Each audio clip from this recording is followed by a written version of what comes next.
Welcome to Care Sandwich, the podcast where we dive into the success journeys of law firm owners across the country. I'm Margarita Everline, your host and the founder of Marketing Boss, a fractional chief marketing officer firm for law firms. On this show, we'll explore the challenges, strategies, and victories that have shaped law firms and how they wrap every interaction with care. Because we believe that caring isn't just a value, it's a strategy for success.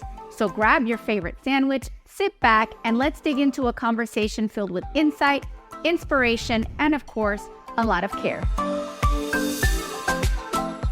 Hello, everyone. I am excited to introduce you to my awesome guest, Regine Regencia, and I hope I got that right. She is a amazing leader in the space of virtual assistants. And I know what you're thinking, Care Sandwich, law firm owners, but hey guys, she is such an amazing resource for attorneys, for law firm owners, and really business owners in general. And I wanted to bring her on because I know she can give us some amazing tips about work-life balance, about maintaining your quality of life, about taking care of others, and starting with taking care of yourself and making sure you've got your own needs taken care of. So I'm going to go ahead and let you tell the audience a little bit more about yourself, about your company, about your business, and how you do what you do.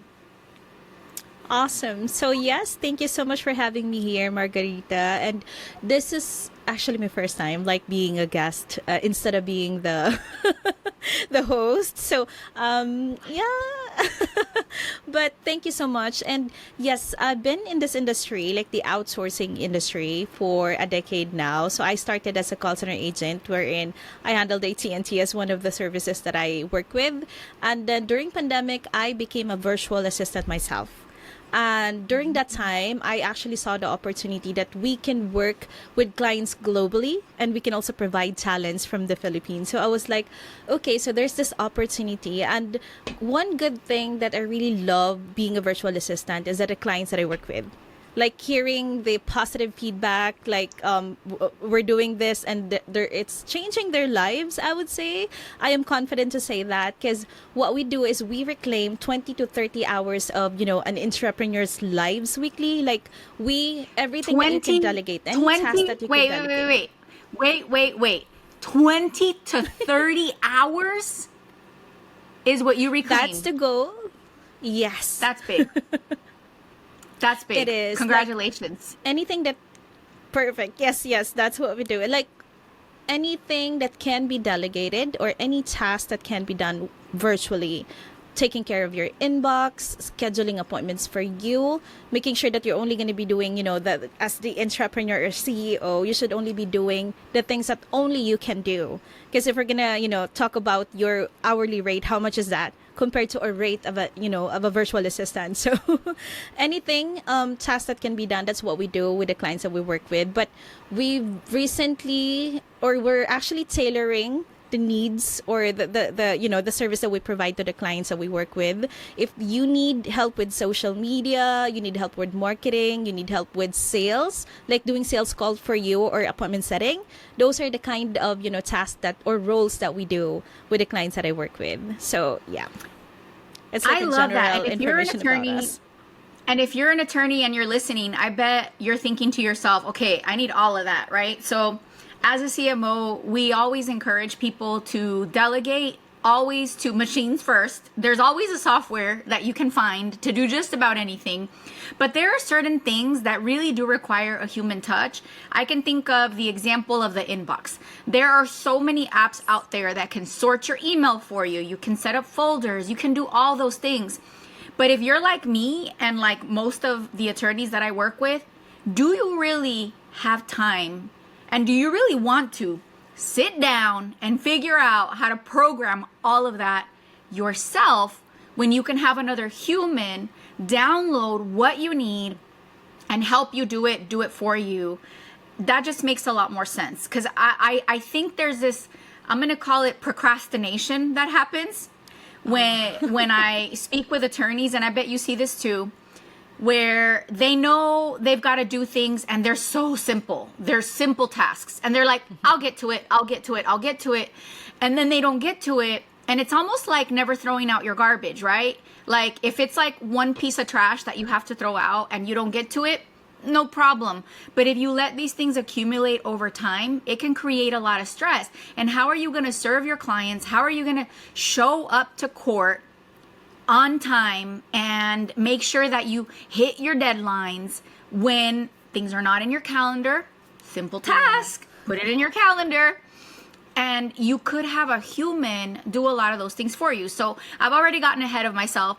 Tell us, what are some of the tasks that you, in your professional opinion, believe that most attorneys, because I know you don't specialize in working with attorneys, but you do work with attorneys, that are just easy up off the top of your head, like literally every attorney listening could say, I am doing that myself, and you know what? I can delegate it to a human. Walk us through some of those. Yeah, so we're new to helping lawyers. Not that new, I would say, because we work with a lawyer for like more than 2 years now. But we did work for him for his other business. So we did a lot of things. But recently, he now hired us for his law firm, which I am really excited because according to him, this is like a differentiator that will make attorneys go to their firm. Like if they have something that they can offer, like a VA that can help them with other tasks, and just just them really doing the tasks that only they can do as an attorney. So tasks that we do is few things is inbox management. So making sure that they're only going to see what are the priorities, or the emails that they should put attention into, and then which one are low priority. So task management, scheduling appointments, which is really, really important for lawyers or attorneys. And then research is something that takes a lot of time. There's automatic scheduling tools. We all know they're there. We use them, but we still need a human in that space, because what I've experienced, and I know a lot of attorneys experience this too, you can literally tell somebody, here's the link to my calendar, book a time. And they're still going to respond with, when are you available?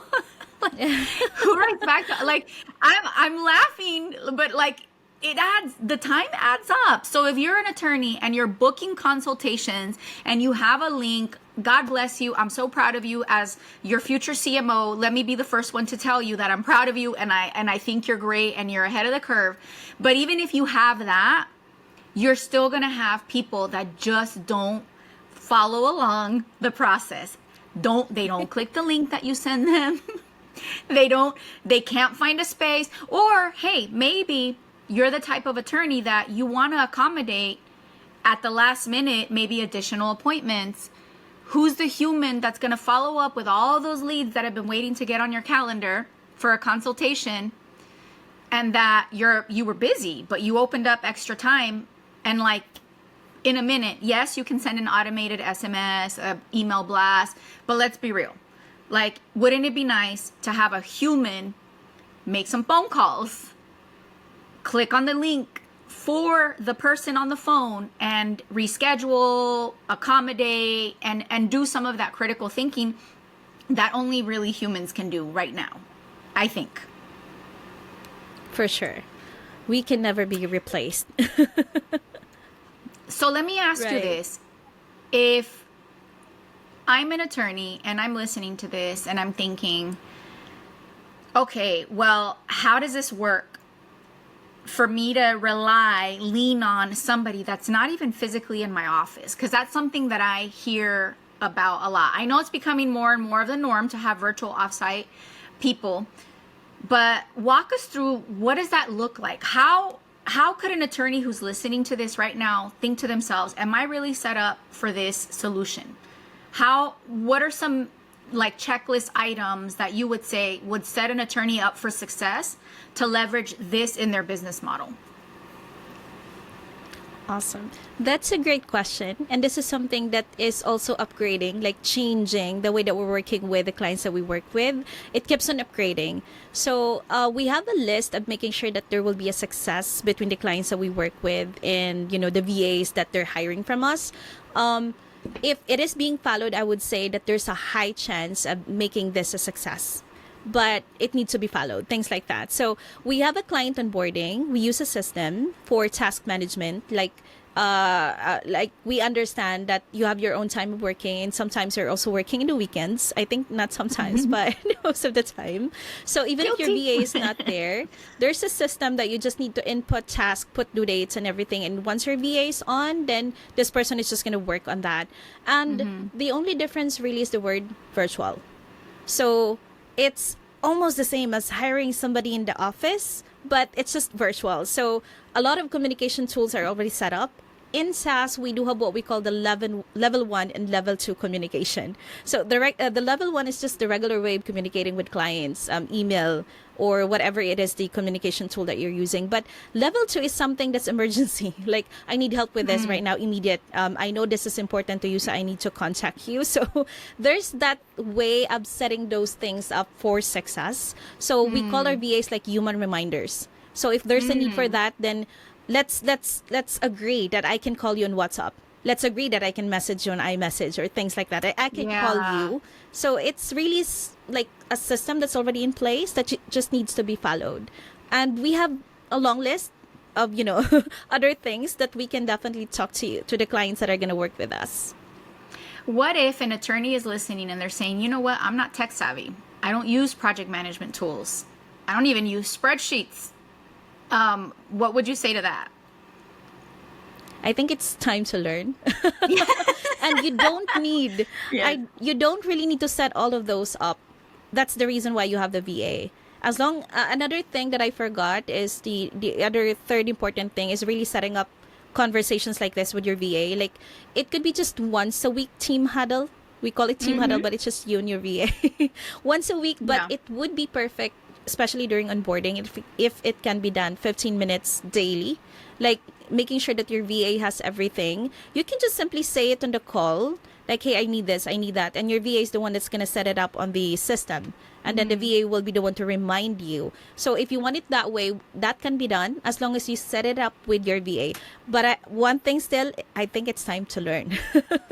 Yeah, no, I Those agree tools, with you. right? And I love your answer to my trick question or my loaded question, because I find that a lot of attorneys limit themselves with this, I'm going to call it mindset or belief that they are not tech savvy, they're not capable, they're not this, they're not that. And I feel like it really does trip them up from a lot of opportunities.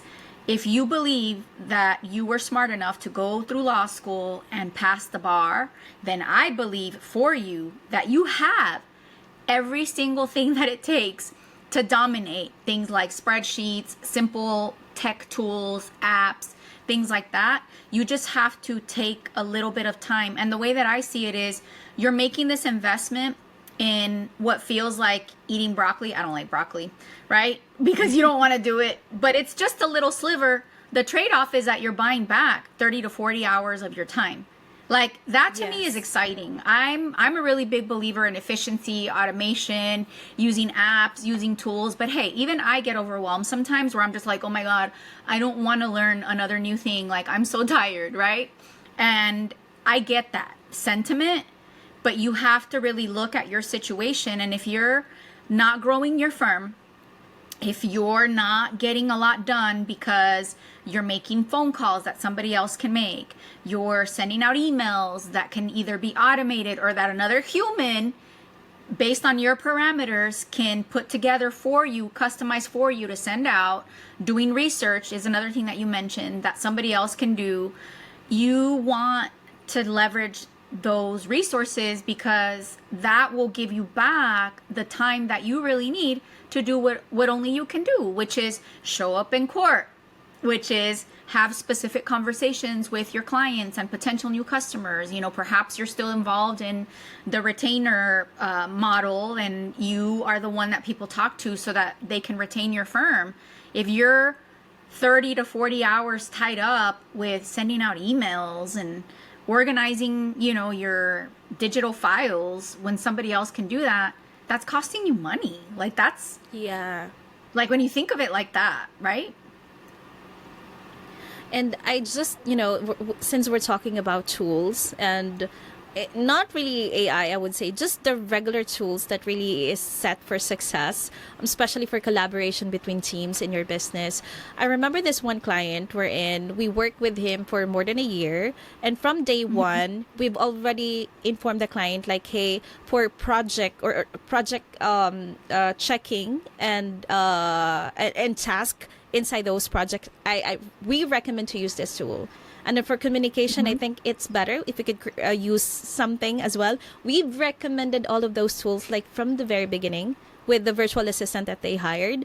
And you know what? This client did not really agree to that because of the reasons that you just mentioned. Like, I'm not techie. I don't think I really have time for that. I think I'm just good for this and so on. And then what happened was a year later, they hired an operations manager in the US. And you know what? That ops person required them to use the same tool that we have required like a year ago. So it was like, Right. okay, which is really needed. Really depends on the use, but it's a true story. There, I hope you're enjoying the conversation and your sandwich as much as we are. I want to take a moment to share a few words about our sponsor, Marketing Boss. If you're a law firm owner looking to supercharge your growth, our team at Marketing Boss is here to help. We've got over a decade of experience and a proven track record, and we specialize in growing law firms like yours with data-driven marketing leadership.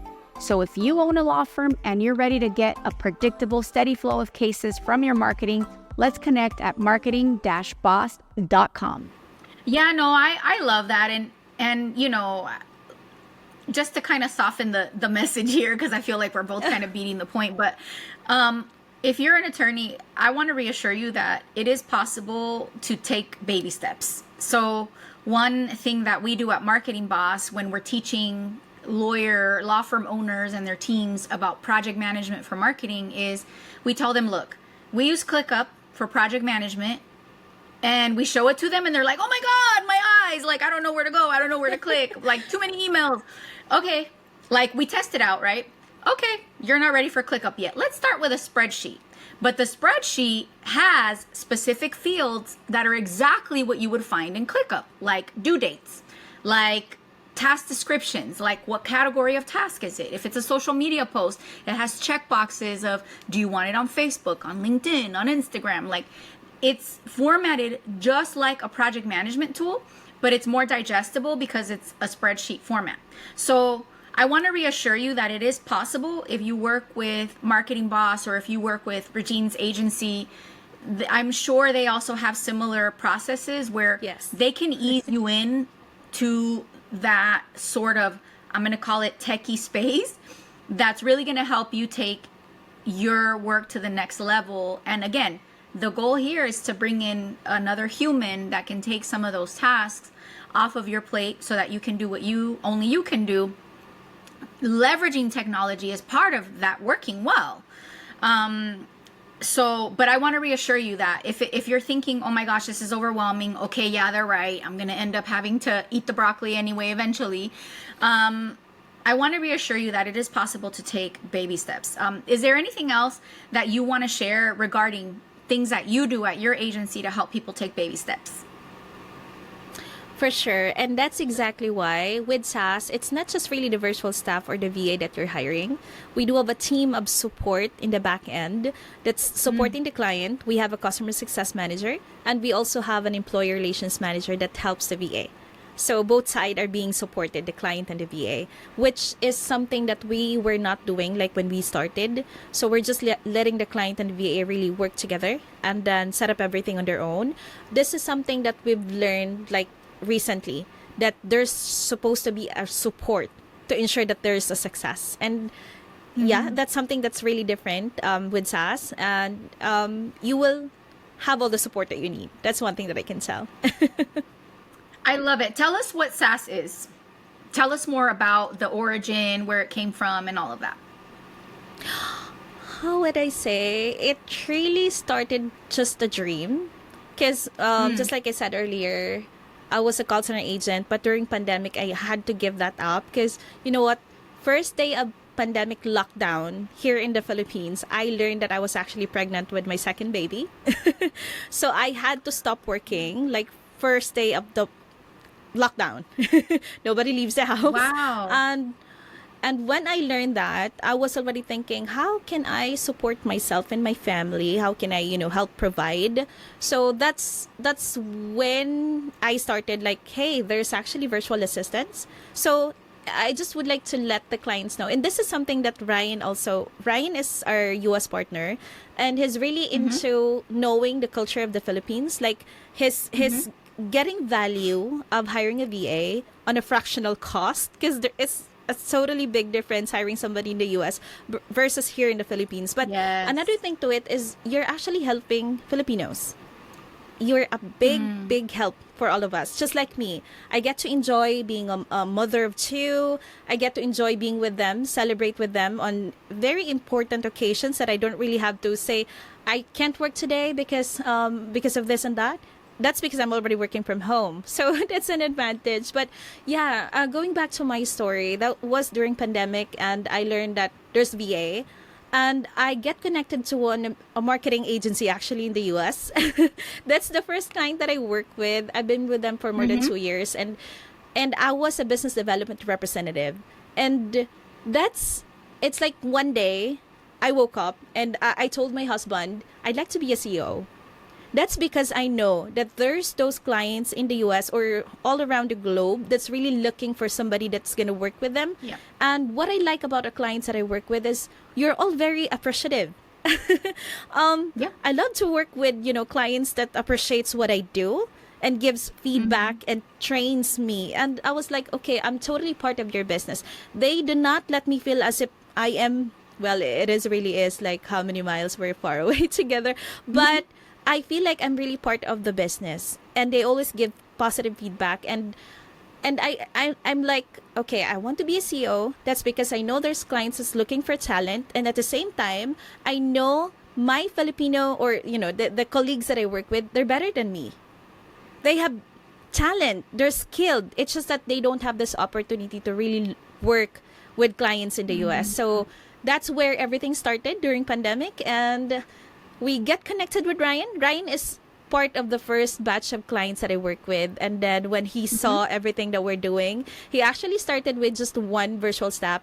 That's his executive assistant. That was 3 years ago. And they're still working together. And from one VA, he now has a team of it's now growing to 8 virtual staff for Ryan. Wow. That's because Ryan has another amazing. business as well. It is. And those virtual staff actually has different roles for his business. Some of them are helping with sales. Some are for social media. He also hired a customer service, representative. And that's how we grow. That's how we actually started. So, yeah. So I'm going to give you some flowers, figuratively speaking, because I work with a lot of companies all over the US, law firms mostly, and it's put me in a position where I've worked with a lot of virtual staffing agencies, and I've worked with a lot, in my role as a CMO, I manage teams and things like that. And I was very impressed by your company. I pick up on things that people don't say that are implied. For example, the energy of, hey, I'm here to listen. I'm here to accommodate. I'm here to customize a solution for you. That was the vibe that I've got. Because I had a lot of choices of different companies to work with, some really big, popular that spend a lot on advertising, where the contrast was with other companies, because I interviewed a lot of companies before, deciding to work with you all, is, oh, well, they wanted to walk in and tell me what I needed without asking me first how I felt about my business, without even understanding my business. Like, they just came in with a lot of know-it-all assumptions about who my company was, what I really needed, and they were here to tell me that what I thought I needed was wrong. And I'm open, because maybe it was, right? But without even first asking me about my business, without really knowing, what does a CMO firm even do?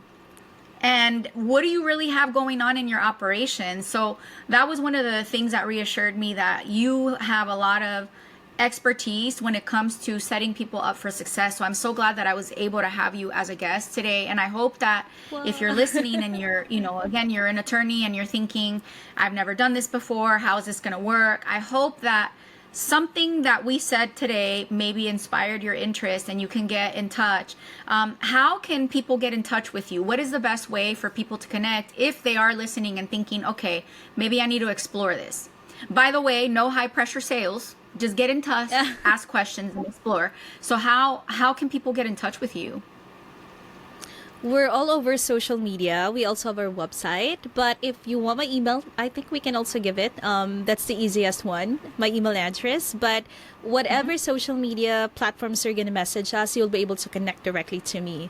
That's one thing as well with SaaS. I think if you're going to ask me, really, one thing that I love doing as the CEO, though I'm the CEO, I also learned to delegate tasks. I am still learning for sure because as we know, delegation is an art.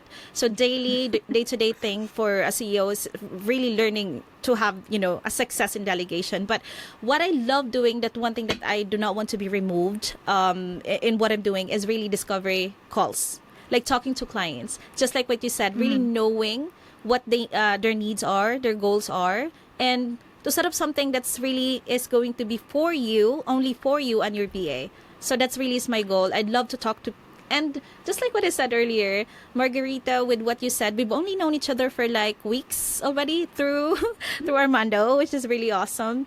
And we crossed paths a little longer than that, but yeah, I think we started really a dialogue most recently. Yeah, for sure. And what you've said is something that really is my one thing, one of my whys, why I love working with you guys, because you're always appreciative. And it sparks everything in my heart. That's just really me. I love talking to clients and setting up everything for success, because it's not just the VA that you're hiring, it's me and the whole team of SaaS. So yeah. I love it. And the culture that you've built. So I have one more obligatory question that I've got to ask you, because I ask every single guest, and I know we've already gone way over time. I'm so sorry. No worries. What is your favorite sandwich? Because it is the Care Sandwich podcast. Oh yeah, anything with cheese. I love cheese. So if a sandwich doesn't have a cheese, I don't think I can finish eating that. Anything with cheese, I like it. That's awesome. So grilled cheese, anything with cheese. I love it. Oh my gosh. Well, thank you so much for being such an amazing guest. If you all want to get in touch with her, once again, you can go to the web, and you can also go to your favorite social media platform, and you can expect to connect, have a conversation, and figure out if this is something that can help you scale your law firm, grow your business, and be even more awesome and help more people. Thank you so much for listening. We'll see you on the next episode of The Care Sandwich.